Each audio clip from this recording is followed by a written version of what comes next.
Thank you.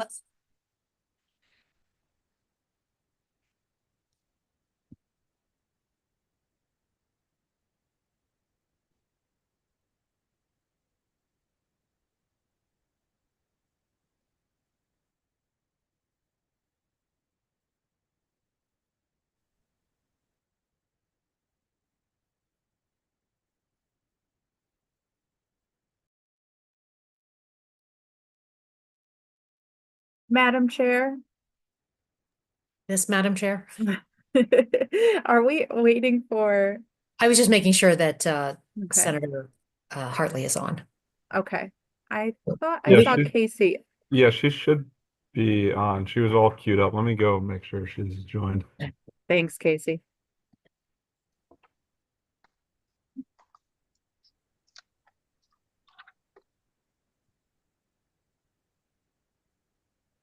While we're waiting, we will have DECD first Okay. until 3 o'clock.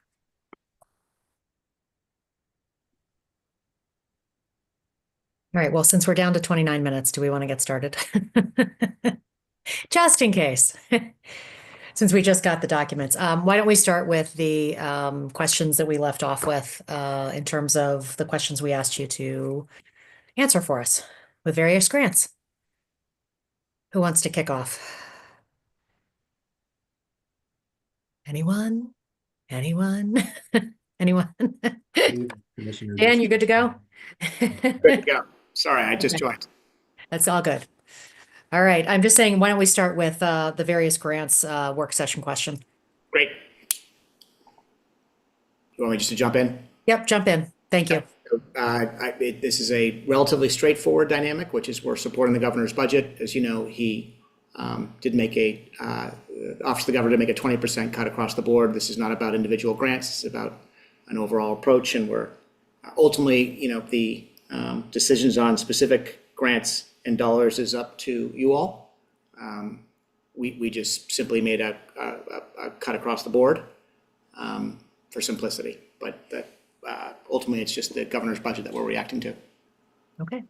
Any questions on that section? A comment. Okay.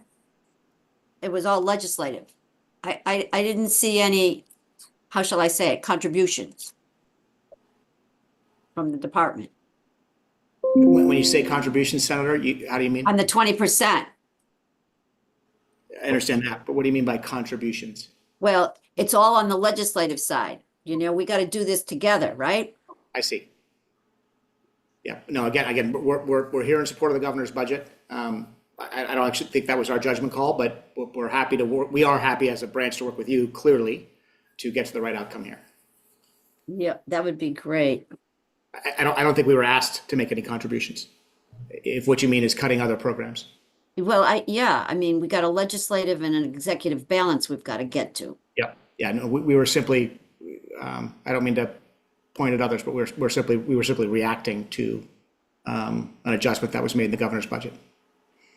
So if you had to offer up 20%, then what would you offer? We haven't been through that exercise. Okay, I'd be interested when you do.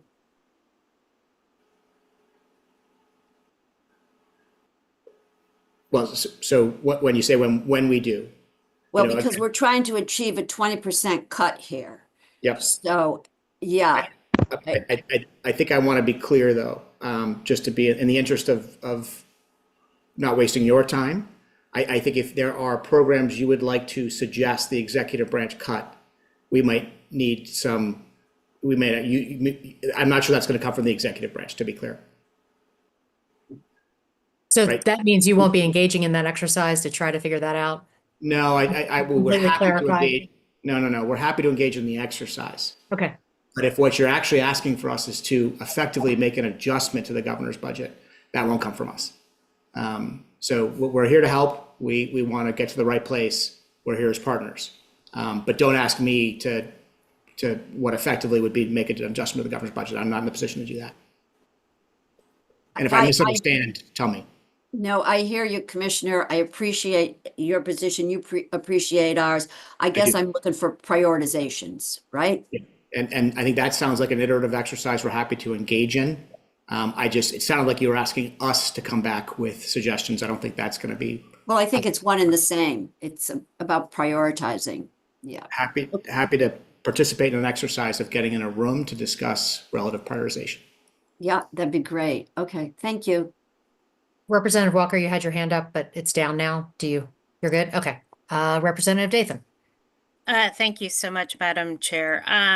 Thank you, Commissioner. I don't seem to remember any testimony from the public hearing of any agencies that are going to be able to do with less. Have you heard of any of our grant recipients that are stepping up to receive a cut? I'm not aware of any, no. Okay. So I'll say to the team, please keep me honest if I say something that is less than accurate, but no, I'm not aware of any. Okay, and have all of the grants for this current budget year for fiscal year ending 26, have they all gone out and are they being utilized as appropriated from our last year budget? I'm going to have to ask the team for help with that answer. Kyle? I'm happy to jump in here. Yeah, no, not all of the grants from fiscal year 26 have gone out the door. We're actually still waiting on a good amount of applications to come in from recipients who were given funding by you all. So we can get you those numbers on exactly how many have applied for their funding and how many have gone out the door. I think that would be helpful to see in that regard, because if we're not using the funds for 26, that might be a first spot. But I didn't hear anybody in public hearing the other night saying they didn't want less money last time. But I should probably go back and double check the testimony. Thank you, Madam Chair. Before I call on Representative Walker, Senator Summers, your hand was up. It's down. We're good. Oh, sorry, I didn't mean to put my hand down already. I just had a quick question. It's probably not quick, but on these various grants, I'm just going to pick on the grants for now. Obviously, you probably don't have a timeline as to when some of these grants were added or not added, and whether they were things that should be funded every single year or not. But when I look at some of them, and I'm just going to pick on the Special Olympics of Connecticut, that's something that in particular I would never want to see cut. But then there may be other ones that could have survived for 1 or 2 years because I'm not really sure what they do or what they don't do. Do you have any, or has there been any kind of review by DECD of any of these grants that are given out yearly to see how the money's being used, what it's being used for, and if it's necessary to continue funding it the way that we have been? So these are legislatively directed grants. I understand that. So I'm still asking the question. I think no, it's I understand. But I want to be responsive without being. I don't want to sound flippant. These are legislatively directed grants by a co-equal branch of government with the power of the purse. As you know, we have instituted a greater degree of scrutiny because of recent challenges. But the question you're asking, I think, actually would potentially result in a constitutional crisis might be too strong of a term, but you're asking whether or not we reviewed them for their degree of appropriateness when they're directed by a co-equal branch of government. So I don't know. I actually don't know how to answer that because it sounds like you're asking the question like perhaps we should have, but I'm not. I'm just asking if, for example, I'm picking on one. I don't have any idea what it does. It's called Stay at Home Wilton. Has anybody reviewed, and I'm not saying that you should have, and maybe it's something we should do going forward, but does anybody know if Stay at Home Wilton was a one-time thing that we should not be continuing to fund? Whoever put this in may not even be a representative or a senator here anymore. Those kind of Madam Chair, we are talking about these legislative grants as if we all didn't have some of this same discussion, and it's not really the commissioner's purview, it's our purview. And I think that it's not something that we need to talk about right now when we have a whole host of things to talk about that they answer I will talk questions to on. him at another time. Thank you for interrupting. And I think that that's something that we have I'm to happy to do that when you have the move floor, along, Kathy, and Madam thank Chair. you for Thank you. interrupting me. Okay, thank you, senators. Representative Walker. Can I finish one? Sure, partial absolutely. response? Go ahead, Commissioner. Which is simply, we're happy to engage with you to provide whatever information we can to help inform that debate.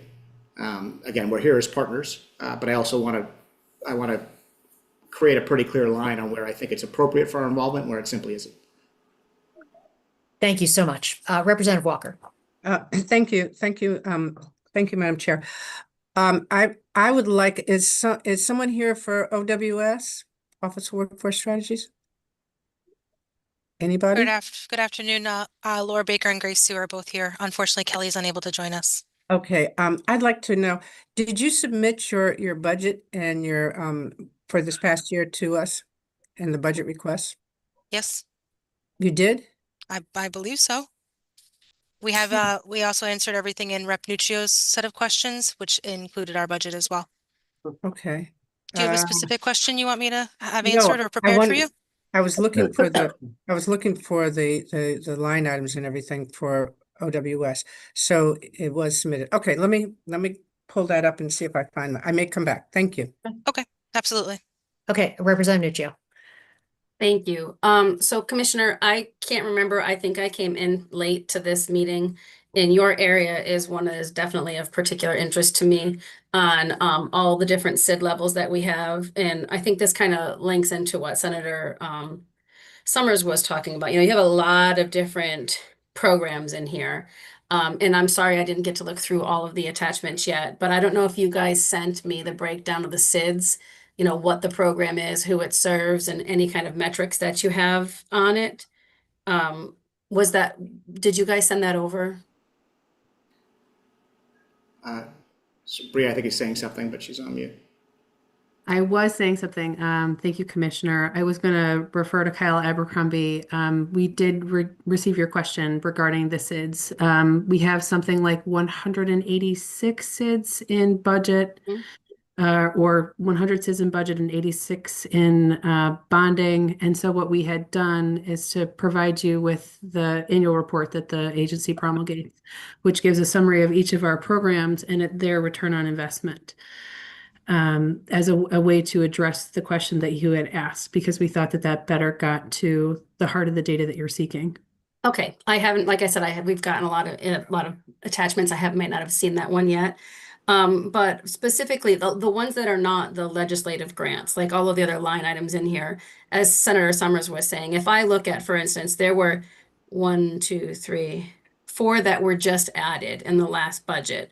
For instance, like the Leffingwell House Museum, Leap Home Visit, Norwalk International Cultural Exchange Festival, and the Ball and Socket Arts. Those are SID line items that have not been touched and are not in the legislative grants. For those ones there, I think the question is, are these going to be ongoing forever and ever? You know, was there an ask? Like, how are we looking at, because again, you guys have a lot of SIDs that probably are legislatively driven that don't look like they're here, the reduced legislative grants, right? So will that SID thing that you're giving me, like the Barnum Museum, Creative Youth Productions, like what these are and how this money is being spent and stuff, because there's a lot in here, I think, that is worthy of drilling down on to find out, should this have been a one-time expense? Is it going to be an ongoing forever and ever expense? And Rep Nuccio, I think who's to the driving? point of Senator Austin's before, it's the same kind of thing. I think we're going to have to take this to a separate discussion because we have so many more to go through. And I'm with you. I didn't get through the attachments either, because we received them in such a short period of time before this meeting started. So we may need to find some time to schedule to get those questions answered. But I think that we only have 15 minutes left to get through the rest of this. So I'm thinking we need to keep moving. Okay, that's fine. And I agree with you. I would like to hear those answers as well. I think the only other thing that we have in here is the enhanced financial review and legal oversight functions. And that kind of gets to my question, right? So that's the only current services update. The policy revisions is just the legislative grants, but the only other line item that we have is that enhanced financial review and legal oversight. And I believe we have a team of 9 there now, and we're looking to add 3 more there. And can you just kind of elaborate what they're going to specifically be doing? Yep, correct on the number. I'll answer at a high level, and then Kara, perhaps you could step in on specificity. I mentioned this briefly in my response to Senator Summers, which is, historically, legislative directed funds are funds that we facilitate. We confirm legislative intent, and then we facilitate the transfer of funds. Because of recent events and learning that in some of those recipients, the degree of financial oversight was not what was expected or contractually required, the governor mandated that we put everything through the same process, which is not diligence on whether the intent is sound. That is still completely up to you. It just simply is on the financial soundness, the internal controls, making sure that what we would expect at a bare minimum is in place is in place. So we're going to now put everything through that same process as opposed to having it be different. Kara, anything you'd add? Yeah, so I think we're going to bring the process more in line with our competitive programs and look at an entity pre-contract and do an evaluation on what risks there may be. And then also during the contract, find out if they're contracting with subrecipients. Who are the subrecipients? Are they monitoring them effectively? Looking at their budget and how they've spent the money along the way. Is it in line with the approved or anticipated budget? And just have more hands-on throughout the grant process. And that's going to cover all grants now, right? Not just the ones like I just said, like the Norwalk International Cultural Exchange, but also the legislative grants too. Yes. So I do think that, Madam Chair, again, this is something that is in a different committee. How this is going to be handled is in a different committee. And we as legislators are a co-equal branch of government. And if we make a determination that something should be funded, that is going to be funded because we put together the budget. And if we have a question about that, it should be handled between us, not with the agency. We decide. And anybody who wants to have that can go to the Government Affairs Oversight Committee. That's where a bill is right now on the very questions you're asking.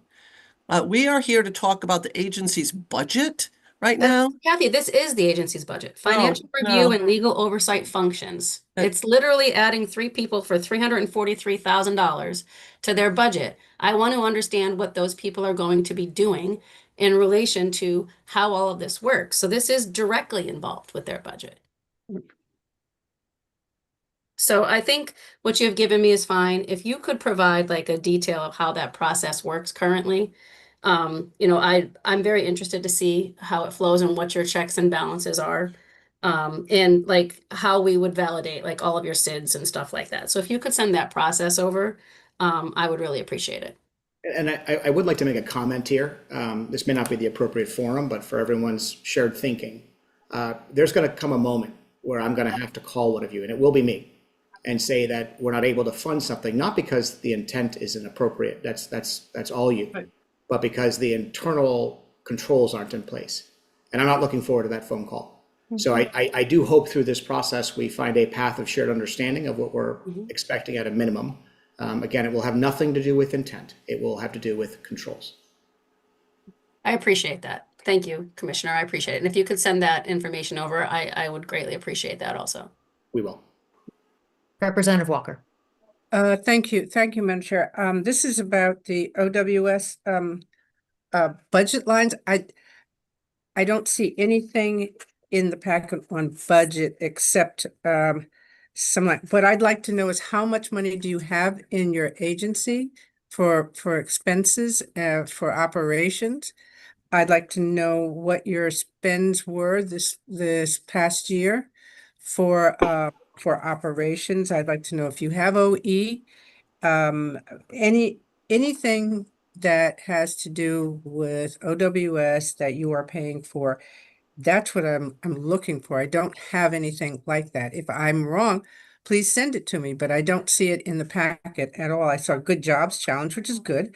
I mean, but it's more of a narrative, not a budget response. And right now we're looking at budget response of how much money, how many people work for OWS, who works for OWS. If you have any other additional things in there, that's what we need for us to be able to do an appropriate way of evaluation.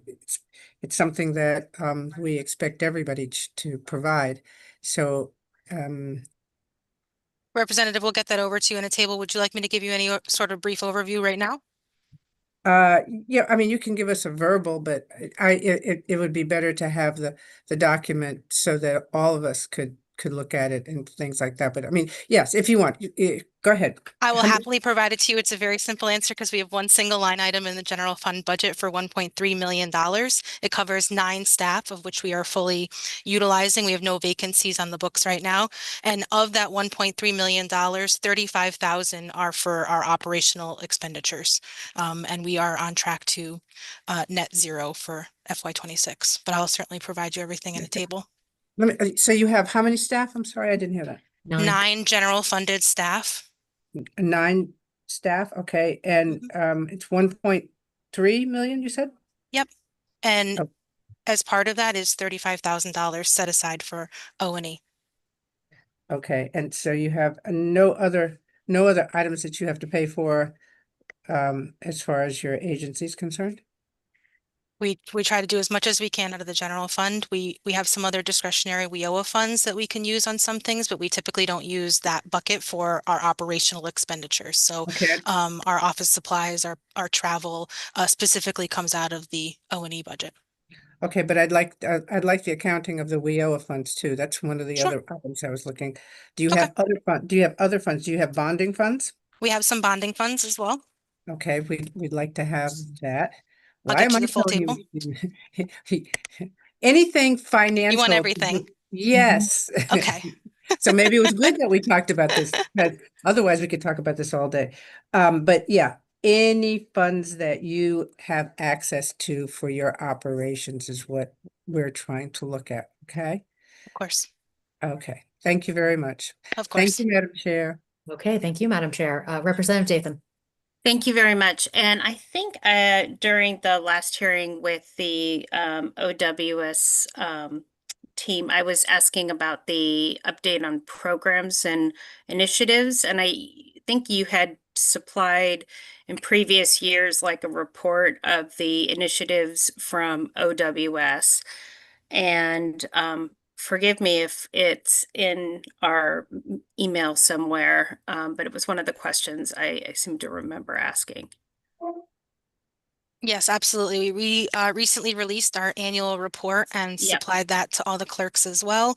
So you should have a copy of that available. But broadly, we're still operating our original allocation from the American Rescue Plan for Career Connect.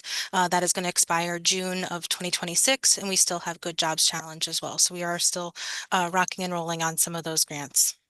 Okay, because I know there was one in particular for healthcare workers, and I wanted to see where we were with that initiative because there were some great programs that were funded in the past. And I've talked to Kelly and some of the other people about that. So if you could let us know what the status of those are, because those are really phenomenal. Thank you so much. Thank you, Madam Chair. Welcome. We are sort of all over the place, but are there any other questions working on either the SIDS, Community Investment Fund, any of those as we're going down the list here? State Historic Preservation Office. Madam Chair, I just want to make sure that the things that Representative Datham identified are also going to be in the packet that is going to be sent to us for OWS. Okay, thank you. Okay. Please attach. Thank you. Anything else under some of the questions that were sent back to us? Or anything else for the good of the subcommittee's work?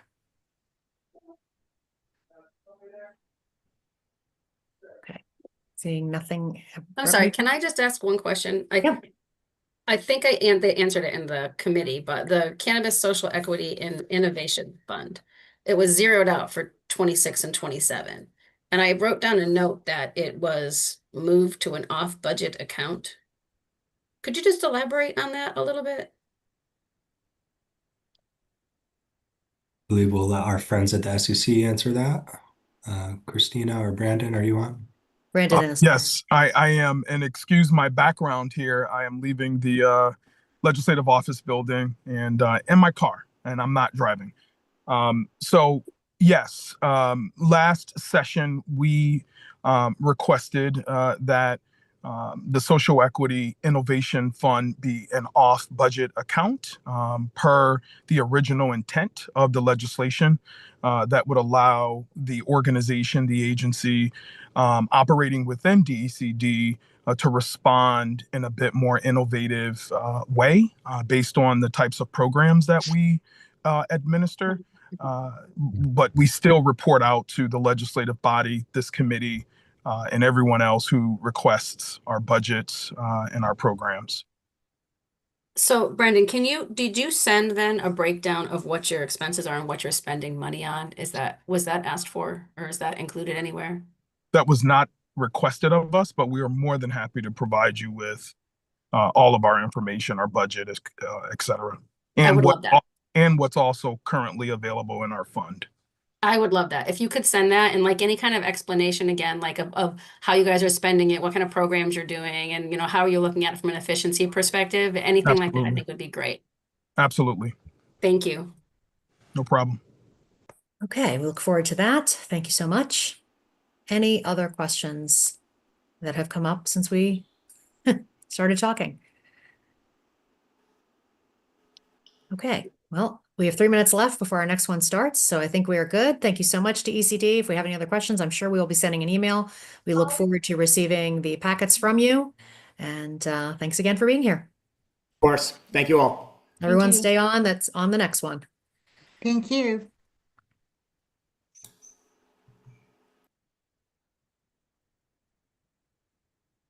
I believe next we have the Department of Housing. Yeah. Okay. Senator Hartley, you want to take this one?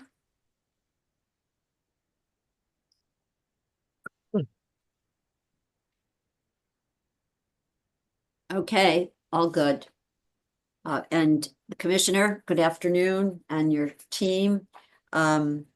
So one of my frustrations has been the receipt of all of our requests minutes before our sessions. And so housing, I have a pretty full packet that just got dumped on my desk, which in all honesty, I have not had a chance to dive into. It's a lot of information and there were a lot of questions. And we've got 30 minutes to do this. So I'm going to ask you and ask my members on the Conservation and Development to kind of watch the clock and try to get through as much of this as we can. I guess it was the first thing about the RAP program. And if you want to try, since you are the expert on this, to give us a summary of the questions and the department's positions and responses, if you could, Madam Commissioner. Good afternoon, members of the subcommittee. Thank you for having me, and Senator, thank you for your questions. Overall for the RAP, so we have the Department Administer Rental Assistance, which is from the state, and also the Section 8 vouchers, which is from the federal government. Overall, we have about 7,000 in the rental assistance up from the federal government, and about a little over 6,000 families on the rental assistance. The questions that we had at the last meeting was on the different type of rental assistance that we have. So Steve, could you just go over the list of all the different programs that we have? Do you have the list in front of you? Sure. So we have a bunch, we have a wide variety of programs within the RAP to manage specific subpopulations that has been provided through our budget for throughout the past legislative sessions.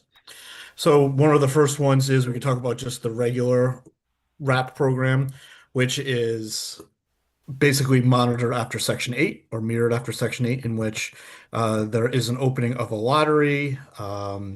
People apply for it. The numbers are picked via lottery. Then they are placed on the wait list. And when openings happen, then that is when they get their application to come into the program. But we also have a wide variety of specialty programs as well. For example, we have the Permanent Supportive Housing Initiative, which is for homeless households. We have a partnership between DOH and Department of Mental Health and Addiction Services, who provides the services, where we provide the rental assistance, and DEMIS provides the support services and the case management. Those, when there are vacancies or new units in that program, the coordinated access networks are the ones that send the applications to our contractor, who determines if they're eligible for the program. So that's one of those subtype programs. Another one is the Family Unification Program, which is a partnership between DOH and the Department of Children and Families to provide housing subsidies to DCF families who are trying to reunify. And likewise, DCF provides the case management through a contract that they have with the Connection to be able to do that. And once again, DCF will provide the referrals, and then our contractor, John DeMillion Associates, will determine eligibility for the program.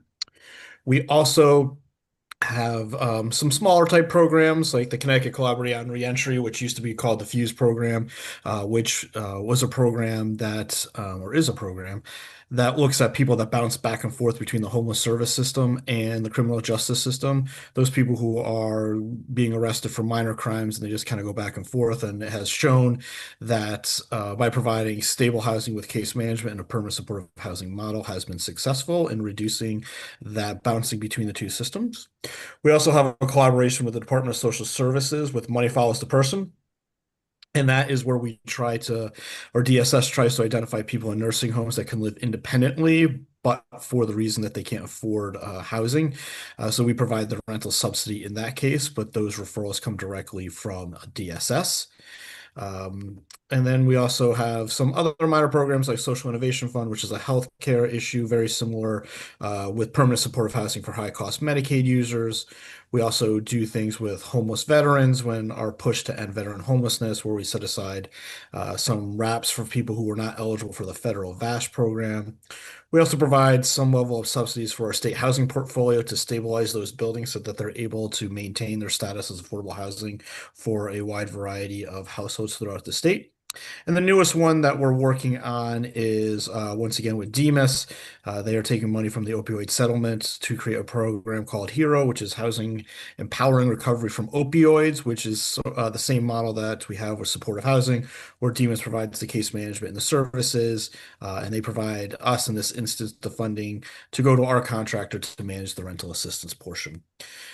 And for that program, DEMIS will be the one that will be providing the referrals. And then we also have our IDASH program, which is a collaborative with the Department of Disability Services to take people who are within their system that are in a more restricted living situation, like maybe a group home, and actually have them live independently in the community in some newly constructed buildings. And DDS will provide the case management on that, whereas once again, we provide the rental assistance. So that's an overview of some of our specialty population programs that fall within the RAP program. Yeah, that's a whole laundry list. And I'm sure that there's a lot of interest in all of these programs. The opioid settlement. So Yes. how much are we working with in that particular program? And this is allocated by the advisory committee, which we put in place. Yep. So that's really just DOH's role in that is just simply as the administrator of the rental assistance. We have no say in how the program gets allocated, what the opioid settlement group decides. What happened there is there was a proposal, and the leaders of the opioid settlement group decided that they were going to provide funding for up to 500 rental subsidies for this program. So DEMIS then worked with us to create a memorandum of understanding to provide that level of funding directly to us us so that we can administer the program. So our role solely is just to do like the rent calculations, do the inspections, and so on and so forth. But the real administration of that program will still fall under DEMIS and under the opioid settlement group. Do you know how many units we are underwriting with that settlement money? Yes, 500. Oh, it's 500. Okay. Correct. And have we stood all of those up? Are they out in the community and now? So so that program started in like late November, mid to late November to mid December. We have received there have been 500 applications that have been submitted to DEMIS. We have received 79 folks to move forward, which is they've gone to our contractor. The paperwork has been completed, they've been approved, and they're in the process of looking for housing as we speak. So yes, we have received enough referrals for the 500, but they're in the process of actually locating units and leasing them up in the community. So then we will be fully maximizing that grant. That's correct. It will take a little bit of time for people to find the units throughout the state in which meets their choosing and meets our housing quality standards. But that process is well underway and it is moving forward quickly. Thank you. Thank you, Steve. And Senator Austin has her hand up and followed by Rep. Nuccio. Thank you. So when you talked about the connection, did you mean the connection nonprofit that would deal with that? That was in one of your earlier conversations. I want to make sure that people know that that's a nonprofit that handles that when you were talking about the different groups. Yep, Correct? that is correct. So that the connection is a Department of Children and Families, DCF, funded subcontractor agency. They're the ones who are providing the case management support to the family reunification program. And we at DOH are the ones who receive the vouchers. But yes, you are correct. The connection receives a contract through DCF to provide that level of support. Thank you. Thank you. Rep. Nuccio, followed by Rep. Gajowski. Thank you. Quick question, two questions. One is the 6 positions to support the November special sessional legislation. Can you tell me what those are and what they'll be doing, please? Sure. Thank you for that question, Representative. So we have we are trying to expand our production of housing. So it will be for a durational project manager. We also looking at some of the capacity that we have internal and what is the lack of other support that we need. We are on the Act 25-1. We are looking into building housing on state-owned properties, which will take us a lot of effort to do that. But we're also taking a couple of initiatives. One is that we're trying to build 250 studios or SROs to meet the need of our homeless population, and we're working with different service providers. So we need to increase the capacity. We're also providing about a little over $10 million in shelter rehabilitation. So we're working right now with a lot of our service providers. So what we're trying to increase is the capability of the production side, but also providing the technical assistance to our municipalities, which started last year, but we have increased so much so that we need a little more capacity to do that. So it's a combination, some of new staff, we will move some people that have the experience and the knowledge on production, but we also have some housing specialists that we need in order to meet our goals. Okay. And then the other, thank you for that. I appreciate that. The other question that I have is, I was wondering if you could give us a breakdown of the RAPs, how many are going to senior citizens? And what kind of like, how many do we have that go to seniors? And what is the average cost, say, if we wanted to increase that by 100 reps? What would that incremental cost be? So right now, because the rents are so high, we estimate that is, and Steve, correct me if I'm wrong, but we were between $10,000 to $12,000. So it's kind of an average. It depends for yearly for a person to provide the rental assistance. Steve, is that kind of on the ballpark? Yep, that's definitely on the ballpark. Especially for a single head of household, which most of our elderlies are. I think you're going to fall in that $10,000 to $12,000 range, depending on where you are in the state. Clearly, families need bigger units, so they are going to be a little bit more expensive. So their average will be a little bit higher. Just like to remind that there was funding placed in last year's budget specifically for elderly reps. So I believe we have about 250 of those coming. They'll go online on July 1st, where we'll actually start taking those applications. And then once again, working through the process and getting them And those will be verified. those will be for seniors and Yeah, for seniors and disabled. I was Seniors. going to say seniors and elderly, but it's seniors and disabled. Okay, so that one there is about 250 reps. So that was what, about 2.5 million-ish? How much did we put in for that? Probably a little bit more. It's Melvin, combined with the others. Yeah. do you have the numbers there? We'll check the numbers All before right, we leave. perfect. If you could let me know on that, I'm looking to see like if we had to increase reps for seniors specifically, like what kind of price range would we have to do for that? So thank you very much. I appreciate it. Thank you. Rep Gajowski, followed by co-chair Kafras DeGraw. Thank you, Madam Chair. I had asked during the during your agency presentation, I was looking at your budget book and it said you increased $500,000 for homeless youth. But if you look below, the line item was zero for homeless youth. So I had a question, was that money moved into the wraps? And similar to Rep Nuccio's question, she had asked if it is within the wraps. Could you also provide the fund similar to Rep Nuccio's request of the senior? How many are seniors? Could you provide number? How many children are in the wraps? Because I'm trying to get a better idea where that extra $500,000 is for homeless youth. So I'll start and then I'll have Dr. Hanks, who is the project manager or program manager for the Head Start on Housing.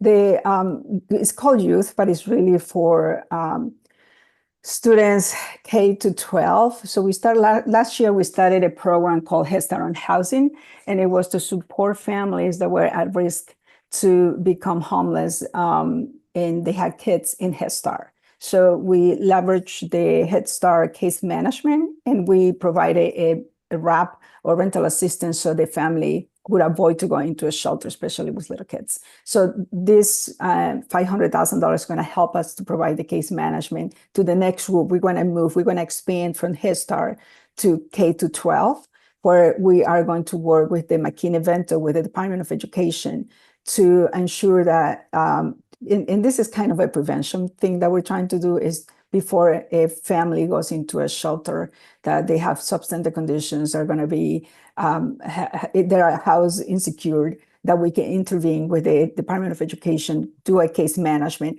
So in our budget for this July 1st, we have about 250 rental assistance for our Head Start on Housing. So we're going to take 50 of those vouchers to expand it to the K to 12, and the $500,000 is for security deposit and for case management.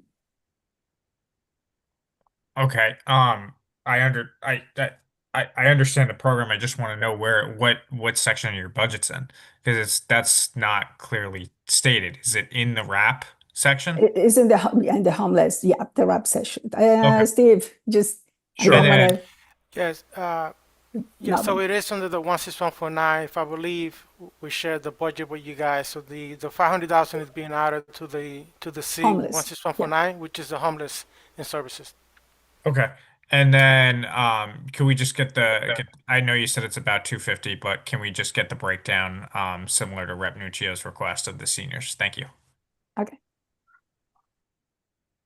Thank you. Rep co-chair Kafras DeGraw.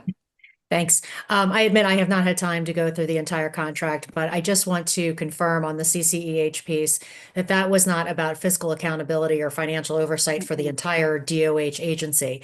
That DOH was responsible for operational costs, budget variances, that sort of thing, but that it was more of a reviewing aspects of program contracts, not specifically like providing oversight to the entire agency, because I thought that the contract with CCEH was like the last 4 years, not the last 10 years. So if there just could be some clarification around that, I'd appreciate it.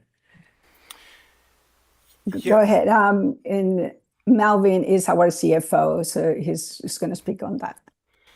Melvin. Yeah, so absolutely. So just want to clarify that,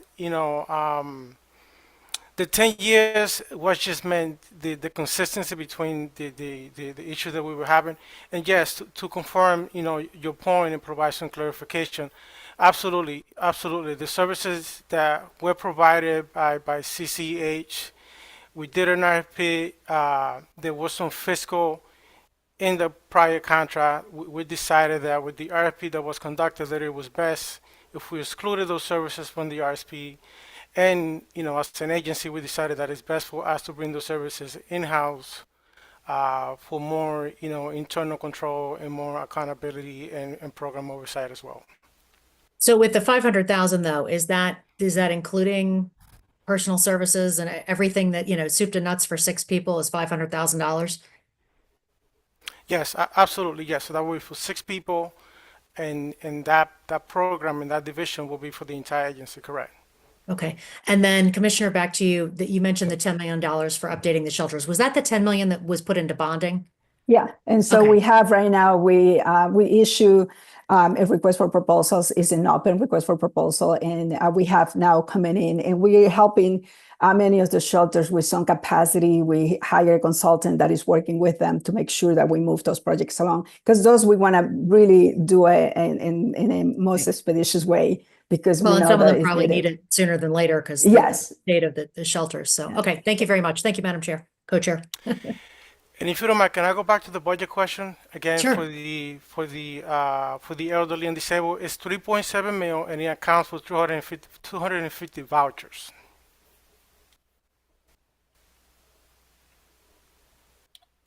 Thank you, Mel. Thank you. And thank you, Representative Kavas-DeGraw. I don't see any other hands up. So I just want to go back to, and I think you may have talked about it already, but the 6 positions specifically with reference to the legislation that was just passed, the 500K, where is the description of what their charge is going to be? So that is in the questions that the representative Nacho sent to us. In Melvin, do you remember Hartley, it which was page?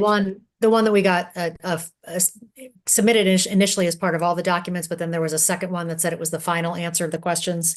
There's Okay. it's part of the second part, housing specialist 1, durational project manager, that list. Okay. I'm flooded with responses, but okay, I'll find it. Yeah. Okay. I would say you might want to, well, the question that would go along with that is what is an ECD agent? Because that's listed under those 6 positions. Yeah. It's Somehow I don't basically have a person that works in the housing development. Those are the titles, but is a project manager. They do underwriting and they do monitoring and production and work with architects. This is a project manager. And these are going to be brought online in 2027? Yeah, July. We can start the process, but we are a little slow. Yeah, so are you recruiting now as we speak? No.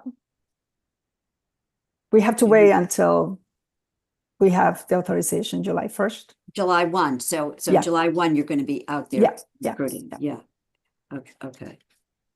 All right. Thank you. Do we have any other hands up? I'm not seeing any. Madam Commissioner, so I, for one, am just going to have some quiet time, having just gotten this in front of me. I also see a sub-recipient monitoring report, and then a number of other descriptions. So in all likelihood, we're going to have to circle back to you on some. Absolutely. Additional. Any question that I can clarify, just please let me know. Yeah. Members of C&D, any other points at this moment? I just have one last Yeah, one please. regarding vouchers. I mean, I'm looking at the, Yeah. the fact that the wait list hasn't been opened until since August 2014. I mean, that's almost 12 years ago. What can, it really is just production at this point, or what is it that we, in order to be able to, I mean, 12 years is a long time. And I have a friend currently on disability who's waiting for housing, who just was astonished that she wouldn't be able to get housing. And I tried to warn her. But it's, any suggestions on that? It's really incredibly frustrating. Like, are we doing all the right things in order to get that list open and down and not to have 2,700 people on the wait list? So unfortunately, as rents keep going up in the budget that we have, so we actually put everything that we have out there. We actually got a deficit in our budget because of the rental assistance. Yeah. And we're trying to do the production side. On the production side, we're trying to make sure that we provide housing to those very low income residents, which we're trying to do 30% and 50% of AMI. That's the production side. Unfortunately, on my budget, that's what we have, and everything is out. So other than us hitting the lottery, this is where we are and for the foreseeable future. And what we're trying to do is to accelerate the SROs. We're trying to accelerate those other, what we have in hand with the capital budget that I have. Yeah, I know it's not a fault. It's just very frustrating. It is. Okay, I think, Madam Co-Chair, that's all I have for now. Okay, thank you. We have a lot to read through. Yeah. Other comments from committee members? Yeah, I'm sorry. I do have one go other ahead, comment. Rep. Do we have a number of the wait list? Like how many people are on the wait list? I think we had that in this. Yes, it is in the 2,712. 2,712. Yeah, and it's the chart shows the categories, where because every category has a wait list.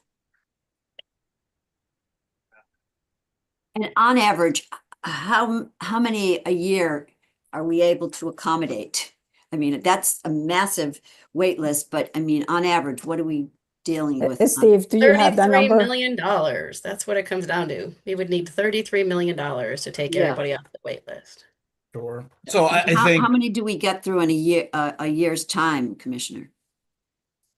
Steve, thank you, Senator. Steve, do you have a number of more or less how many we get? Because what we have the number of wraps, but sometimes we do get some wraps back. Somebody move on and have a different income, so that person moves out. Do you have an average of how many people leave the program, Steve?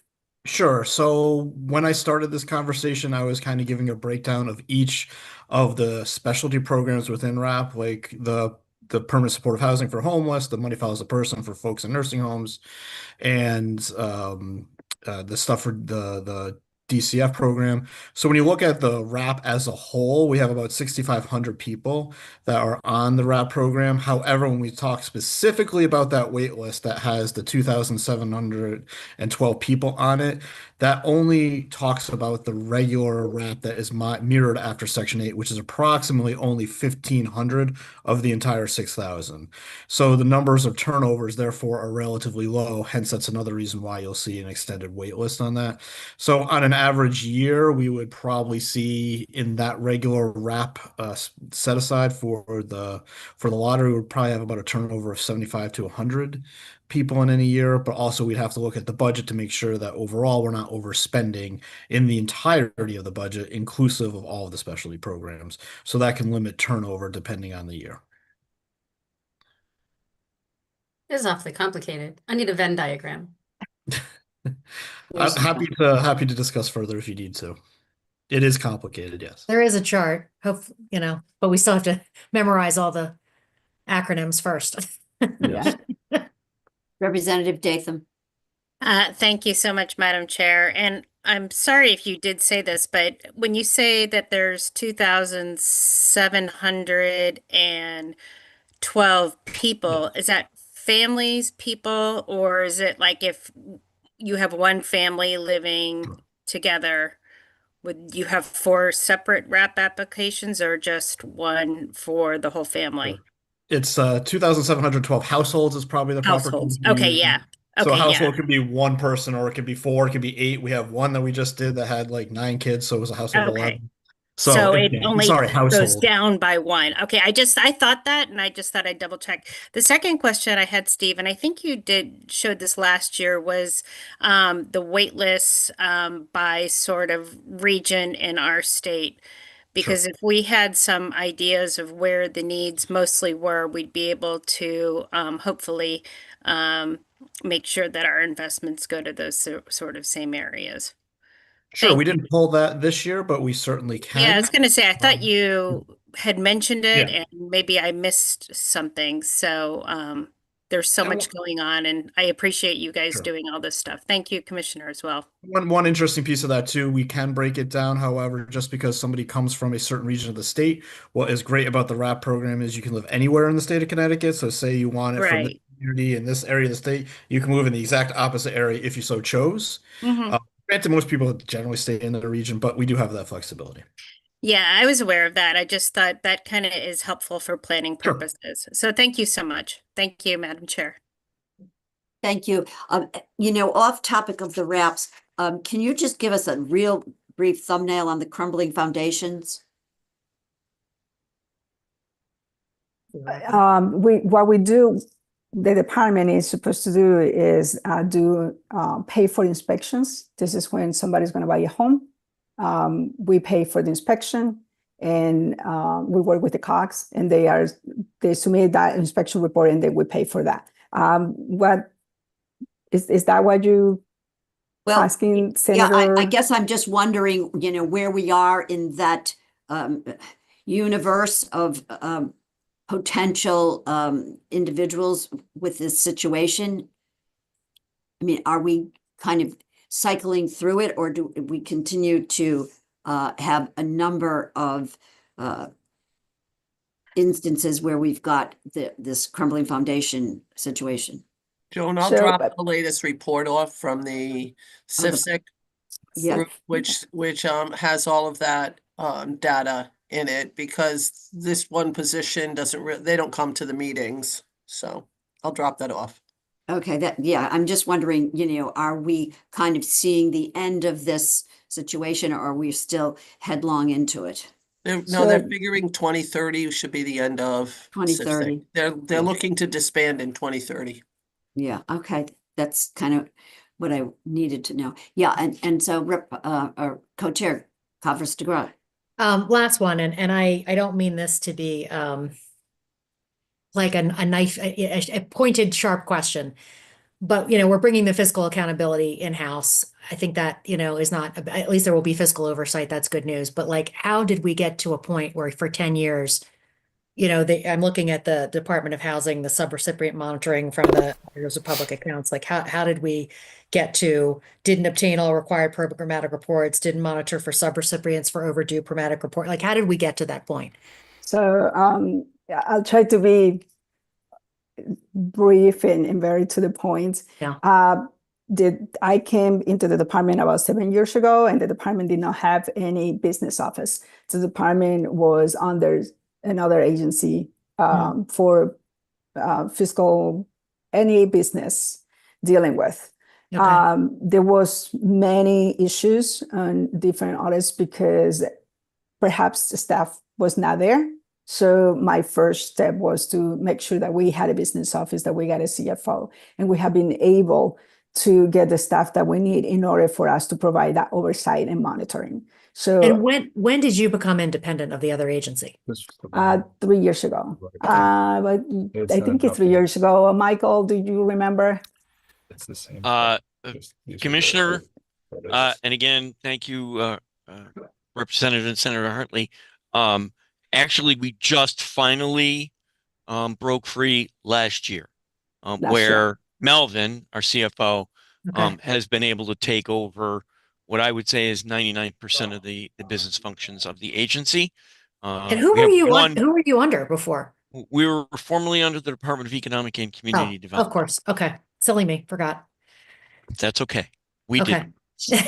I'm sure you didn't. Okay. Thank you very much. I appreciate that. Thank you. Thank you. So we're just about a minute of bandwidth left. Any other questions, comments, requests? to the agency? Seeing none, thank you all, and we'll have to continue to digest your documents. Appreciate it, Madam Commissioner, and your team, as always, for being with us. Thank you very much for having us. Right. Yes. Thanks. Okay. Bye-bye. Okay, that brings us to the last department. AOL, you're up. Yep. Hello. So I have not had the time to be watching as you're going today. So how do you prefer to proceed? We submitted like a 10-page document and attachments. Do you want me to just sit back and wait for questions, or did you want me to try to go through anything? Dante, we've got a half an hour, so but just on a very high level, and maybe the most orderly way is to, by topic, just bring it up and give us your. We've sort So of been first of all- drowning in paperwork, so it's helpful for. I know, and I apologize that we have resubmitted as recently as a couple hours ago. Quite frankly, talk about drowning. We have been drowning in preparing for the meeting so quickly with public hearings coming up, and and testimony and having those advanced days notice. So we had trouble keeping up with this. I apologize. So the first thing is about the CYEP Community Youth Employment Program. There was multiple questions here from a variety of you. I don't know if you want if you just want to ask a question or want me to read through. Just summary information. So first of all, is this still a mix of federal and state, Dante? No, CYEP has not been federal since I think it was 2007. It has been only state. There has been a desire internally with us and the boards to change the distribution formula. We've had lots of conversation and action on that in the last couple of years. The bill that gets referenced in here was last year's 6956, which we ended up asking to pull that. We had many conversations with the boards since then. We believe what we have come to is a consensus by all the boards, but a consensus that we were not going to run until 2027. I had conversation with Senator Austin in the appropriations. I understand that there is a concept that's been submitted. We have data and a formula that we believe would be doable if that's what you choose to insert into an JFS, the senator's bill. Right now, historically, it was based upon a survey of about 5 or 6 major cities only, and their free and reduced lunch rates. And that goes back, I believe, till 2007. So we have been working with the boards on an idea that there would be 3 measures that could be utilized, and those would be about a third of the allocation formula. They would be the share of economically disadvantaged youth in the region.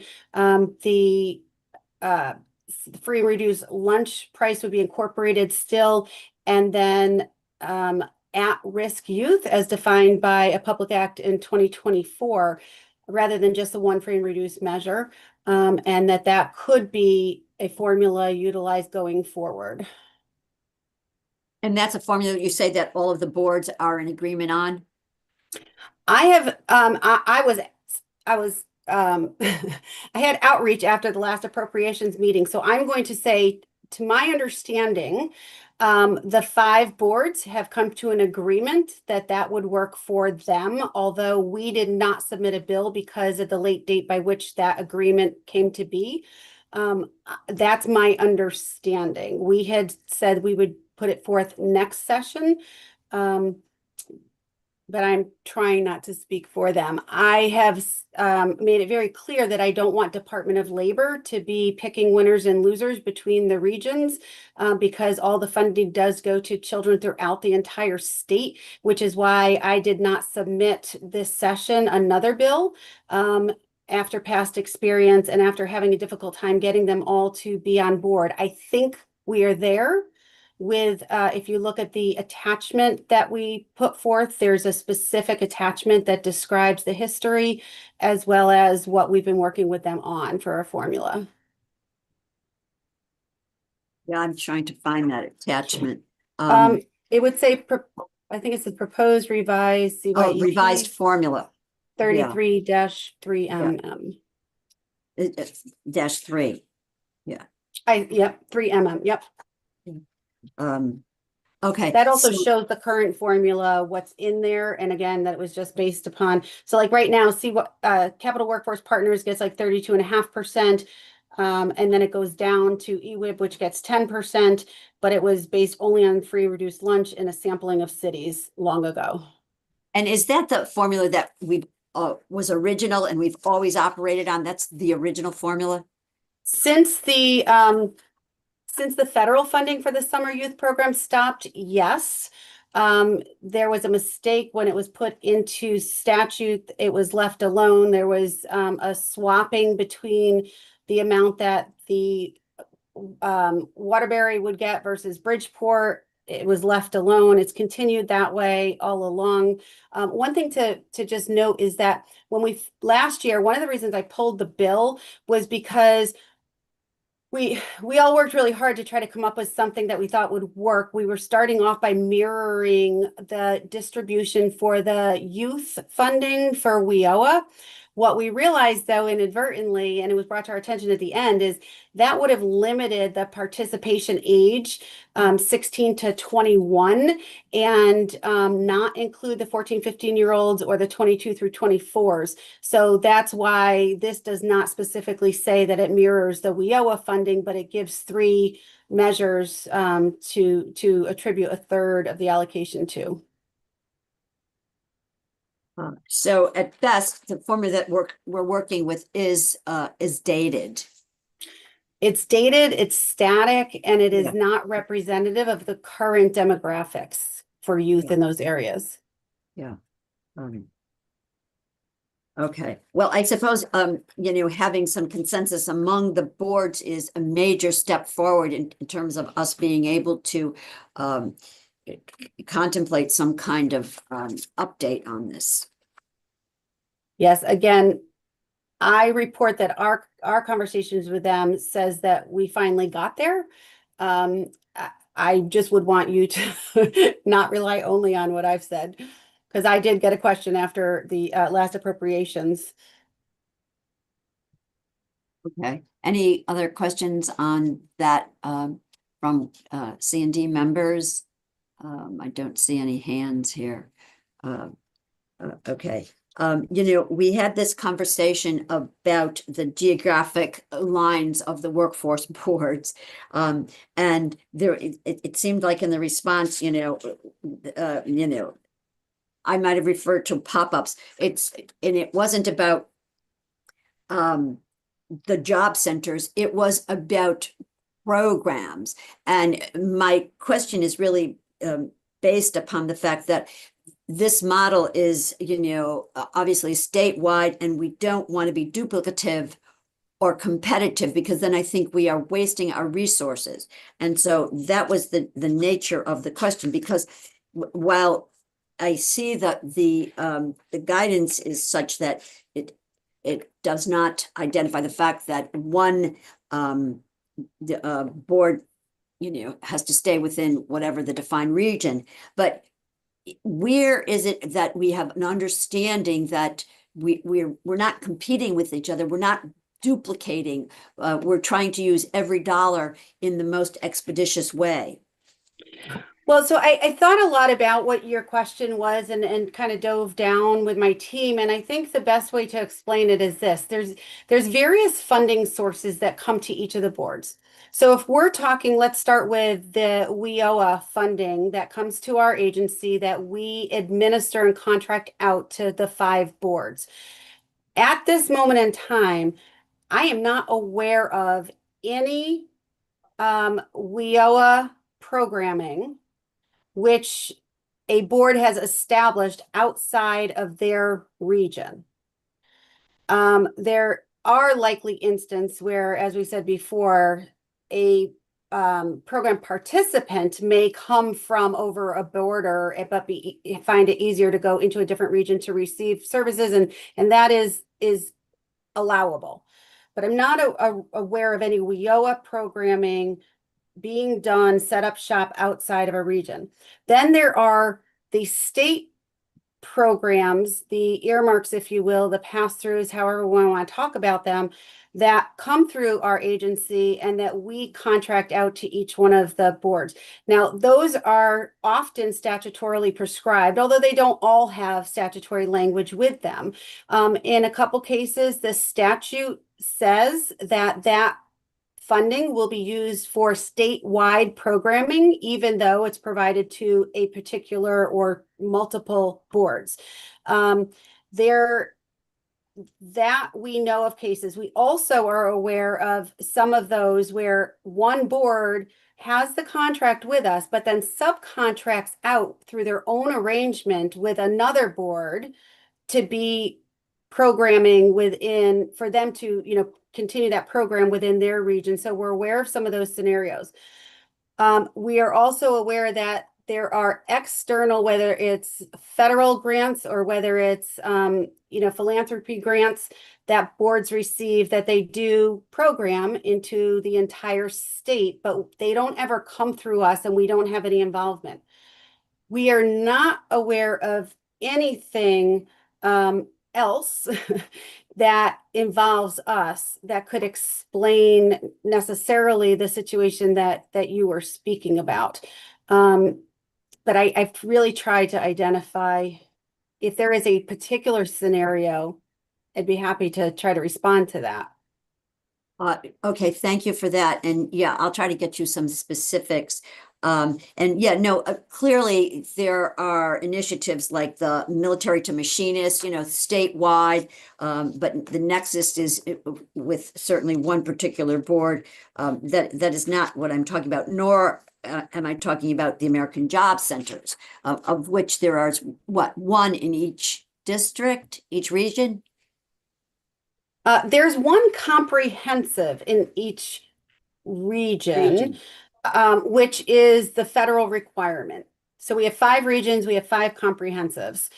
Each board has the ability to establish an affiliate at their own discretion in their region without us. They invite us in, certainly, but it's an additional expenditure for me to staff that. So in some cases, we go 1 or 2 days a week to certain of them.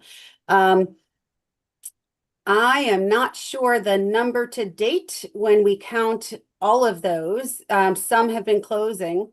So I'm sorry, maybe Mark Pizzella, if you'd like, could answer that. But there's a minimum and a requirement of one comprehensive in every region, and we are part of that, as well as there needs to be the adult ed programming. State Department of Education is a required partner, as well as the Voc Rehab Services is a required partner as well. Thank you. Thank you for that fulsome description. And is there ever an instance where a workforce board does not utilize the full amount of a grant? And do we track that? I would ask, are you any grant, WIOA grants, pass-through grants? Could you I'm talking workforce boards. Yes. So the allocation to the boards from the WIOA grant, Mark, are you aware of any circumstances which that ever lapse or they need to, or we reallocate it in a certain way? Not that I can think of. No, you typically, because the WIOA grant is available for 2 years for the workforce development boards to use for operations, there's typically no lapse in when it comes to those dollars. Thank you. So that would be the WIOA funding. As far as the line items, yes, there are times where those grants do lapse. We did include in the outcomes spreadsheet additional information on those state grants, as well as in column M, there's a note as to whether or not there's carry forward and or lapses. Okay, so I'm going to have to get my super duper magnifiers on here. I know. Can you tell me where we might have the lapses? Absolutely. I mean, I would imagine it's not very frequent. Well, so there are, it's funny, Mark, I'm looking at, so CYAP, for instance, 3 regions, had a lapse. If we look at, let's see, and I too am struggling with how big these sheets are, but we were asked for a lot of information on these. Yeah. Long-term unemployment, the LTU, platform to employment, whatever we want to say it, that has had lapses. And we broke it down by the division of that. The lapsing amount, mortgage crisis has had lapses. So there are those situations. Now, I do know that, sometimes the cause is said to be that there's that delay in the time that the budget is passed and the time that we're actually able to get contracts done and out the door. So I think that sometimes results in them having, maybe 9 months instead of 12 months to spend. But there are also many a time where they're certain enough to spend, and then from the date that the money was allowable, and then we kind of have backdated those contracts as long as they were allowable expenses, but it is a slight risk for them to take. So it's usually when they're more comfortable in a particular grant year after year. Okay, yeah, I see on the last page the total lapsed amount. And that's of all of the line items, all the SIDS. Okay. And sometimes, you'll see as well in column M, that there, for instance, the the retail job training program, that we were able to approve them for a carry forward. There was also the Building Trades Training Institute, which is a part of the Connecticut State Building Trades. They too were able to carry forward some funding. So we do very much try to work with folks when we can on that. Is it always a case where there's a carry forward, or is there ever a? No. Okay. No, I mean, we definitely work with the OPM on when those situations are appropriate. Yeah, so the carry forward would be based upon whatever the circumstances of the particular line item. Yeah, very much so. Yeah, I mean, so we've had situations where folks are not properly accounting for their grants, and we haven't allowed carry forward. We haven't recommended that they be allowed carry forward. So we've been very on top of and making sure that when we're doing contracts, that folks are spending properly, they're providing the appropriate accountability. We do take seriously that we're stewards of this. And so there have been a couple situations where we've not recommended continuation of funding and or carry forward. Or we've recommended we not. Yeah. Okay. And so then we had some questions about the audit report, Commissioner, and I see the answers here. Rep. Datham, that was, I think, your question. Yes, thank you. And thank you, Commissioner, for highlighting that. I know you're probably under audit right now. Always, they never leave. But thank you State, so much. federal. Yeah, no, you're welcome. I would also just point out that this is like the same audit that was released when we had this last year. We haven't had a new one released since then. I'd also point out that it was 21, 22 was still quite a crazy time. If you think about the pandemic, but also that we didn't launch our new reemploy CT system until July of 22. So these were definitely during a pretty tumultuous time for us. Yeah, and that's why we didn't have a specific hearing in government oversight. And I thought I'd just captured in this side of things because I knew you had one currently going on, and we'll hear from you this fall, I'm sure. Thank you. Thank you. Okay, thank you. And I'm not seeing any hands, so if I'm missing you, just kind of holler if you might. And there was an OE line item, a question, I think, from Rep. Eckers. And I see your breakdown here of the 900K. Yeah. If he's with us, yeah, go ahead. Oh, Rep. Eckert. Yeah. Yeah, I did see Senator, Madam Chair, I did see, and Commissioner, good to see you. Hi, I you did too. see that, I did figure out what you guys also sent, that Rep. Nuccio gave me the information, and also saw your answer in your worksheet, so thank you. Yeah, you're welcome. I will say that the way it was laid out was quite confusing, I believe, in that some of the things that were being pulled out because they were in the OE, rather than giving them their own SID and specifying where they're going to be living. Now they're in other various grants, which is also, a little bit ambiguous. So hopefully this helps. It does, thank you. Thank you, Madam Chair. Thank you. Okay.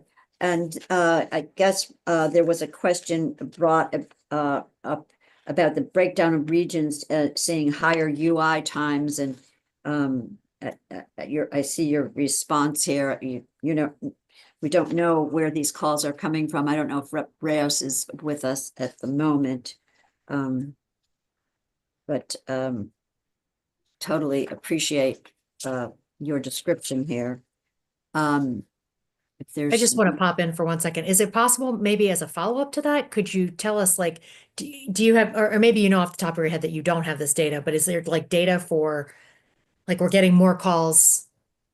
Because you get you eventually see their addresses. So like, can you disaggregate that data to be able to say, like, oh, there's, okay. Thought I'd ask. So the call system, I'm really appreciative of this opportunity to kind of weigh in on that, because if you remember, the call center was something we stood up kind of under duress and with one-time funding. So that call center, or the consumer contact center, as we call it, could have a whole lot of potential capabilities. But we're having trouble even paying for the basic of what we have right now, which quite frankly is not like basic. It's not like a COTS product off the shelf, but there are capabilities for it to do a lot more things and to even track and report a lot more information. But we don't even have the federal funding to pay for the call center. So it contributes significantly to the federal funding deficit, if you will, that we currently have. So yeah, that's not been something that we've prioritized adding functionality for. No, but if we had to talk about a priority, Commissioner, it is on the UI side of the house. I'm sorry, madam. What do you? I said if we had to prioritize for DOL, what I'm recalling is the priority is the unemployment side of the house, that operation. 100%. Yeah. The priority is to for us, it is to be able to get to a point where we can have staffing levels that we had in October 1st of this past year, before we had to do our deficit mitigation, which would keep us at customer service wait times, which are not favorable in our opinion, but 3 to 4 weeks during our peak time, just even to get a call back from the call center. And then, 5, 6 weeks if you're in adjudications. So that, that is $19 million deficit to keep us there rather than even improve. I would say, though, that, and I would have to have a long conversation if folks thought that prioritizing, the calls being handled based on the region they came in from, that would be concerning to me, if even possible, because it doesn't always, I don't know that would be a fair way to approach customer service.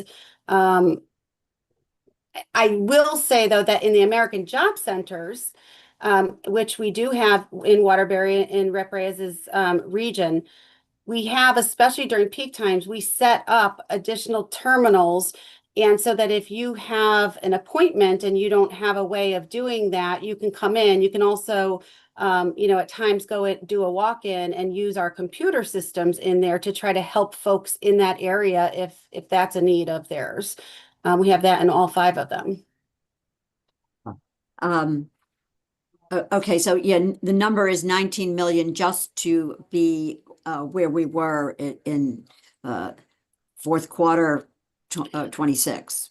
Yes, ma'am, but to be very clear, 25, yeah. we need to find it from where I sit. I need to find a way to get to the equivalent of what $19 million of federal funding would do for us. If federal funded positions, we have to pay for both the salary and the entire benefit package, right? So if it were like the secretary has provided for $2 million in general fund, that's really equivalent to like 4 million out of what we are short, because he's also putting 2 million into the comptrollers. So like 10 million in the general fund is equivalent to, well, let's say 9.5 million in the general fund is equivalent to the 19. So it depends on the source. Emergency funds, if we were fortunate enough to acquire emergency funds for some of the direct reduction, those would require me just as federal funds to pay both salary and the fringe benefit. So it really depends on how the pathway that the funding would come. Yeah, where the money's coming from. Yeah, get it. Rep Kavos Degra. Well, and that was kind of what goes along with my question was, has there been more conversation about the money to replace those 14 federal positions out of the $500 million that was set aside? Has there been any conversation around that? Because that is a direct link of loss from the federal government to us. I'm struggling only with the 14 positions. I thought I thought we lost 14. I'm already up to like a attrition of like 22. Okay. All right. I'm sorry. I thought it was 14. No, that's okay. Yeah. I didn't realize the reason it's not showing in your charts for staffing counts is because it's not funded, and the staffing count charts that we give are like the number of federal employees that we're paying for and the number of state employees the FTEs that we are allowed, and how many are, the funding for it, and then how many are vacancies. What I don't show in there is what I've been losing in attrition because I don't have the funding, so I don't show an FTE. Okay, thank you. It's just PS, right? Because it's just funding. Yeah. Right. And I think we have to be careful, because I know that there was money that was set aside, but the 330 million, whatever, that's one-time funding. So if you need to build in headcount or anything, we Not need structural. to do it in the budget and not be trying to pull it from money that's only there one time. I don't disagree. My point is to the 3-week, 4-week wait time to get a call back. I think that, we learned a lot during ARPA, including that you shouldn't build programs with money that's not going to be there when ARPA's over. So this is a similar influx of cash in some ways. So I think we need to look at, is there a way to fund X number of positions within this general fund within the budget, but then also maybe for a short-term period, make up a few other positions while we're dealing with higher volumes of calls. That was my thought. Madam Chair, may I respond to both representatives Yes, on that? absolutely. Yep. So one thing I'm going to say is, look, beggars can't be choosers, right? And so right now I am looking at people's lives, right? And being able to continue paying and funding staff. I'm also looking at folks with training under their belt, which is no little thing when it comes to UI, because unemployment insurance is incredibly complicated. And typically, depending on the unit that they're in and what they're doing, it's anywhere from, really 9 months to 3 years before they are proficient and able to do their job without heavy amounts of supervision. So if that one-time funding, the value in that is, my hope would be it would not be discounted, because even if it takes a couple years to structurally support the agency the way that we want to going forward, I can't lose people in the meantime because of a lack of funding. So that one time is one time, but it's important to keep trained people in their positions. So are you Unless, of talking more course, bonus or are you talking just paying people, right? Because that's a different conversation. I'm sorry, Representative, I didn't hear the first part. So are you saying like this money is for like bonuses to keep people Oh, God, or? no. No, no, no, no, no. So right now, if I am not able to find a way to secure, let's say, the secretary is providing everything he can, right? I support the governor's budget. But the reality is that unless there's a way to make up for $19 million in federal funding, then and in a way that um, is structural, then I have to have fewer staff on board. And so if there's not an ability in this next budget to put $10 million into general fund or $9.5 million into general fund, then I would still welcome I would welcome getting some of the emergency funds to make up in part for what the federal government has reduced us to get me another year to have another conversation about this. It would be paying their salaries, which would have been paid by the federal funds that the federal government reduced us and took back. So basically you're saying we have these people, they were paid for by ARPA. ARPA is now gone. We still have these people. So No. we need, I'm sorry, they were not paid for by ARPA. All ARPA paid people completed by December of 2024. These were paid for by our UI base grant that we get every year that has been reduced in the last 2 years by $7.5 million. As well, they were paid for by grants that were canceled and clawed back to the tune of $2.3 million. And I have just identified, which, I need to go through OPM, some additional where we have actually done the work for some old programs and they've never paid us for that work. That's coming. I have yet to be able to submit that officially and formally. So these were people who were paid for by those regular funding streams, which have gone down in 2 fiscal years by 7.5 and then 2.3 that was cut. so 9.8 million, you're basically saying Yes. that the federal government has changed how they're paying for UI by the 9.8 million. Yes, and I would suggest, and I can forward it to you again, so it's at the top of your pile, but the information that we submitted for the last appropriations has that really clearly spelled out. It's just not in today's. Is it And I can 9.8 or talk you through. 9.5? 9.8. 8? 7, yep. 7.5 is 2 years of base grant reductions. And 2.3 is from 3 grants that were canceled and money was returned. Because Wait, you had so- a cut and then they changed the base and then they cut again, right? Yes, each year, so they gave us a lower base grant than the previous year. Then they came back in the spring and said, we're sequestering, we're reducing you even more. Then the current fiscal year that we're in, they said, okay, we're going to start from that as your floor. We're going to reduce you for the coming year. And then in February, first week of February, they came back and said, we're cutting you even more. We're sequestering you even more. So those 4 actions resulted in a direct reduction of 7.5 million. And last February, they cut 3 competitive grants that we went after and were awarded because we knew we needed more money. And we got them, we were working on them, we were charging staff off to them, and then they canceled them and they took the money back. But the 7.5, is that 1 year's value or 2? Because you're saying 2. 2 federal fiscal years. Okay, so what do you need for 1 fiscal year? Because but the thing is, because federal fiscal years are October through September, we only learned about all of this starting last February. It's been 1 year and a couple days since we've lost the 9.5 because we were in 1 fiscal year and now we're in another one. Yeah, but our fiscal year has since closed, right? So whatever you were shorted in, whatever year you were shorted in, is in the year that's fiscally already closed. So what I'm trying to understand is just the 1 year impact. What is the total amount?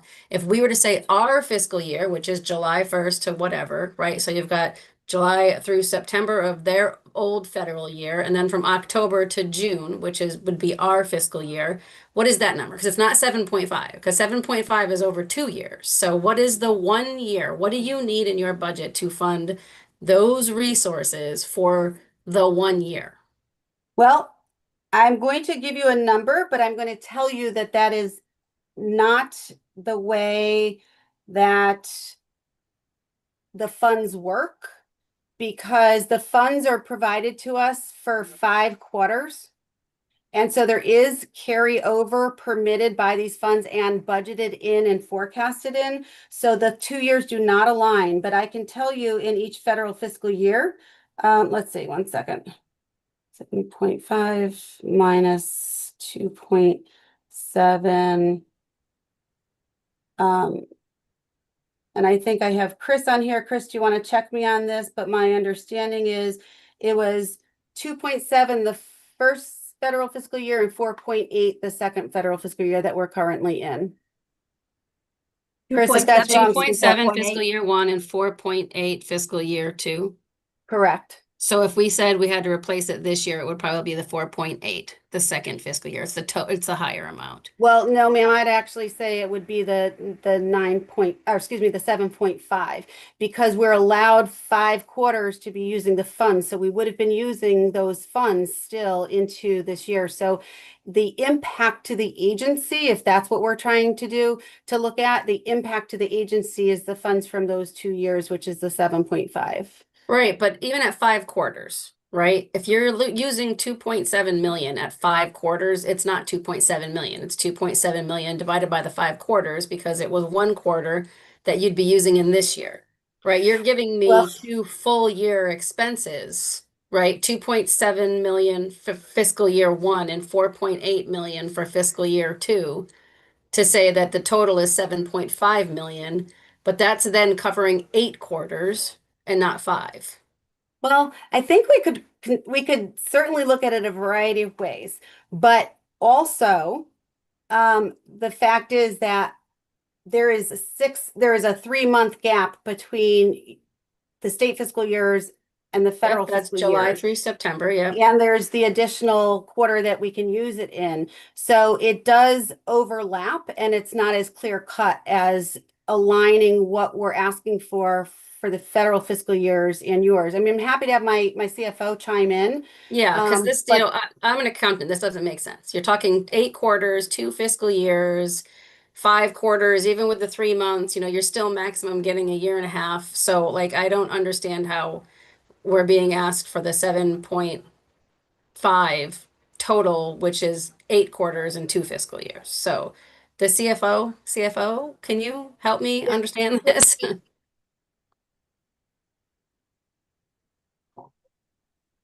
Mark, Chris is on here, right? Yeah, I thought I saw him on here. Yep, he's here. I think he was muted. Can you hear me now? There we go. Yeah. Can you hear me? Okay, I just switch my microphone in the Zoom. Chris Levine from DOL. The 7.5 is calculated from the original 2005 base grant, which was $49.8 million. So that's what we should have gotten at the beginning of federal fiscal year 2005. By the time we got Chris, did you hear Representative Nuccio's question, though? She's concerned that we're asking for 2 federal fiscal years and it's only 1 state fiscal year. So I've been explaining about it's good for 5 quarters. We carry through so if you could jump into that reasoning. It's about what should have been available on an annual basis versus what's available on an annual basis. So in 2025 federal fiscal year, we should have received 49.9 million in a federal base grant. That was reduced, and then in 2026 it was reduced again. So the funding that's available in 2026 federal fiscal year 2026 is 42.3 million. So that's how you get the $7.5 million reduction, was what should have been available in 2025, but what's available in 2026, the final number in 2026. So we're talking burn rate for 1 year to a burn rate to another year. That's always going up.